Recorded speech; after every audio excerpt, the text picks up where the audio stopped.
Mijëra qytetarë nga Kosova, Shqipëria dhe Maqedonia e Veriut u mblodhën në sheshin Skënderbeu në Shkup për të kërkuar drejtësi për ish udhëheqësit e ushtrisë çlirimtare të Kosovës, të cilët në Hagë janë duke u gjykuar për krime lufte dhe krime kundër njerëzimit. Në protestë, ata shprehen pakënaqësi me procesin e deritanishëm gjyqësor. Nga Shkupi, kryetari i organizatës së veteranëve të luftës, Hysni Gucati, i çoi mesazh kryetarës së gjykatës speciale. Ne sot me këtë numër kaq të madh të vëllezërve dhe motra që janë këtu sot dhe në gjitha protestat e kaluara i tregojmë Drandavillove se ushtria çlirimtare e Kosovës boron, lind dhe vepron nga populli.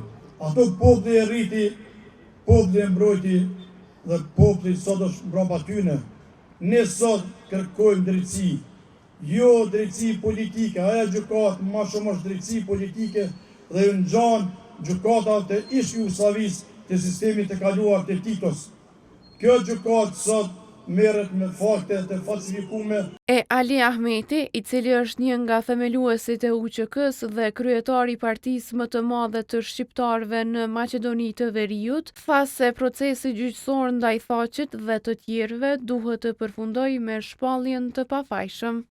Ushtria çlirimtare e Kosovës dënonte çdo veprim fashist, çdo veprim kundër popullatës civile.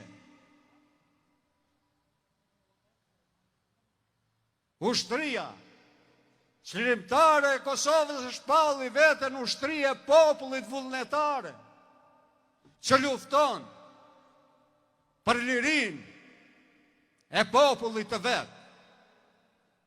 Në këtë linjë foli edhe Daud Haradinaj, i cili është në mesin e 3 pjesëtarëve të UÇK-s që për herë të parë dolën publikisht e tani aktiv në politikë. Ne besojmë në pavajsinë e tyre, se e njohim çka ka ndodhur në Kosovë, dhe dihet kush ka qenë agresor.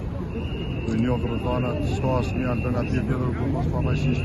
Po ishte një thirrje publike që sa më shpejt të shkojmë në Kosovë. Pavajshëm. Edhe qytetarë që morën pjesë në protestë kërkuan që specialja t'i shpallë të pafajshëm. Mu më vjen shumë keq që sot unë kërkoj liri për shkrimtarët, ata të cilët na sollën lirin pa drejtësisht na mbajnë në hak.